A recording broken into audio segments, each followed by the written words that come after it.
What's up, everyone? Daniel here. It's time to review Fear the Walking Dead Season 2, Episode 10, titled Do Not Disturb. Spoiler review. Make sure you have seen the episode. It should take me about 2 minutes to recap it, give you the pros, cons, and final score. Thanks so much for joining me. So we start off this episode pre-apocalyptic. We're in the same hotel where Madison, Alicia, Strand, all of them where they're stuck at. And this is, there's a wedding going on. So this guy, this father, who is dancing with his daughter and everything, he ends up getting sick and he falls down. Now this is when the whole world went to shit. This is the apocalypse. This is the beginning of it. The zombie virus, or the walker virus, has finally gone just everywhere. It's blowing up everywhere. So he ends up biting his daughter because she's trying to do CPR on him and everything, and like her cheeks missing and all that. Pretty gory stuff. But the Elena, I believe, Elena, she's like working there and everything. So in order to contain the thing that was going on, she had to lock the doors and have everybody basically to their deaths locked inside with the monsters or the walker. So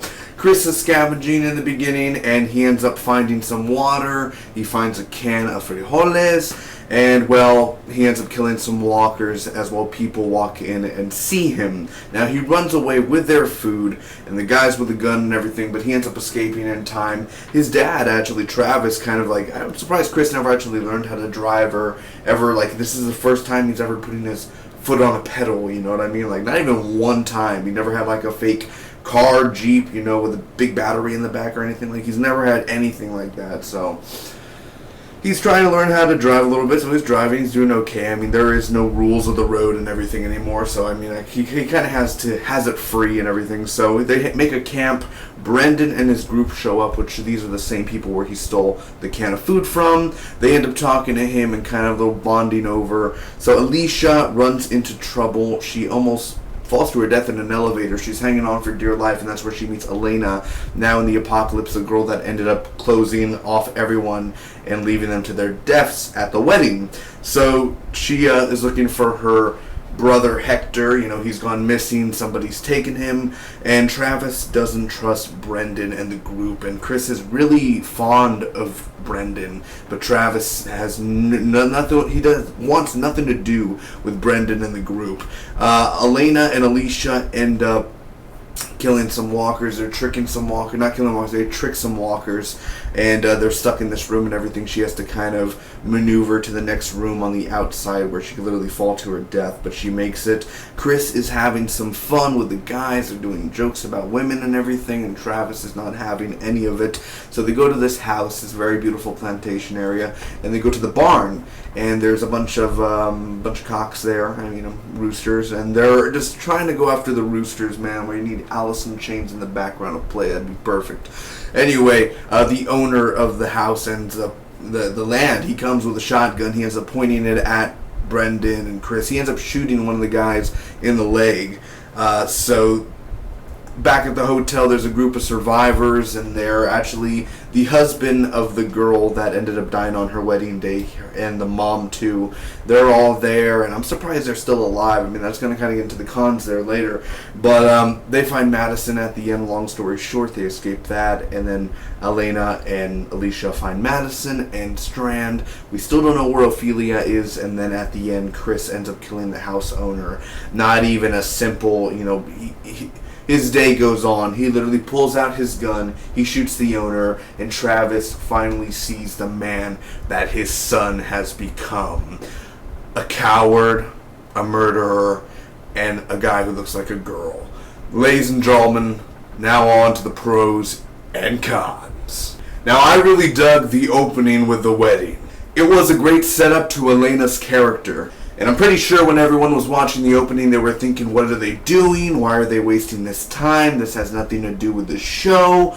But that's the thing, is because I was thinking, is someone going to shoot them? Is this going to be an attack? Is this, you know, obviously it's pre-apocalypse and everything, but you're thinking, what's the scenarios? What's going to go down? What can they do to change this up or spice this up? What is anything new? And then it ended up being the dad kind of having a heart attack, and then he turns to a zombie or a walker real quick. But the thing is that's the thing. I was like, what the hell is this? Why are they doing this? Why are they wasting this time? And then they revealed, you know, that's the thing. But It's not just that he turned into a walker. That's not that thing. It's Elena, her and barricading, and that's her regret. That's her biggest, not mistake, I guess, where she turned and she was thinking about the other people in the hotel, about minimizing the damage and just leaving them in this room, and that was very ballsy to do. She did something that most of us couldn't do. You know, I hope the new characters, Derek, Brendan, and baby James, stick around. Because I'm really tired of seeing characters being introduced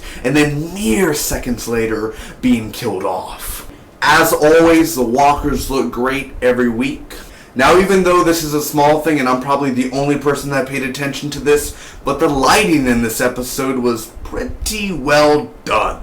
And for sure, the biggest moment out of this episode, Chris killing the old man. Now, I think most of us saw this coming when the old man entered the room, but no hesitation at all. Chris is the type of guy that could massacre a whole classroom of kids and then eat some ice cream. Now, there are a few scenes this week that really tickled my pickle, as in when Chris didn't get caught. Like, the guys see him and he runs away, but it took him minutes, like Brendan and the group took him minutes just to walk outside that restaurant and see him leave with their food and what they scavenged. Mind you, I think they killed the couple of that restaurant, that makes them bad people as well. But the thing is, they had time to run after Chris or shoot him and everything, and yet they just let him off scot-free. Okay, he saved my life, but still, he's getting away with your rations. And you really know what grinds my gears? Why the hell are they chasing chickens? Yes, they're gonna cook them later, probably. But the thing is, why chase after them? I mean, why? You could do that later. Also, where's Ophelia? I know she's not a big character in the show. She's kind of worthless without her father and everything. But she was cute. And I need cute to stay on the show. So Ophelia, if you could come back,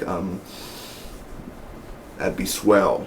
Now, the people who took Elena's brother in this episode are obviously not right in the head. They're a little cuckoo, of course. How did they survive? I mean, why didn't they just leave the hotel and go? Why did they stay in the hotel for many months after the apocalypse? Why didn't they just leave? I mean, they never explain why they're really there. I mean, you expect me to say that they've been staying in the motel for over the past few months? I'm really not trying to be a smartass or anything, but in the show, Alicia was like, my mom's being surrounded downstairs, I gotta help her. How do you know? You haven't even been downstairs. What?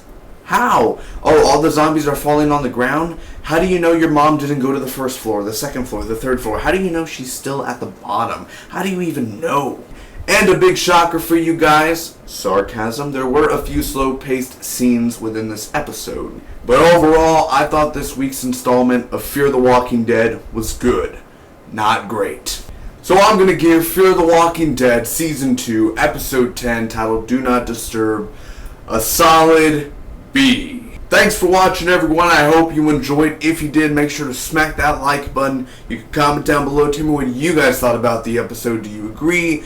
Do you disagree? Love to hear your thoughts on it. You can share this review with your friends. You hit that subscribe button for more awesome Fear the Walking Dead reviews. I'll see you next week.